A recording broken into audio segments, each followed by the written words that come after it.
দাদা বোলিং করবে নাকি? না রে, ব্যাটিং করব।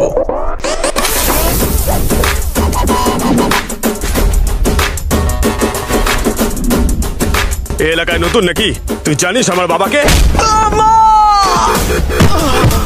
আচ্ছা তুই বল, ওর বাপকে সেটা তোর মাই বলতে পারে, আমি কি করে জানবো? গুগল নাকি আমি? ঠিক বলেছেন দাদা, ঠিক বলেছেন। আরে সব কথা কেন হয় বলছিস? ওকে তো জামাইবো নাকি? এখনই বলছি। জুস, নারকেল মিল্কশেক আর কাজু বাদাম ভালো করে খা। এক ঝটকা এই হাল হলে ভবিষ্যতে ব্যাটিং করবি কি করে?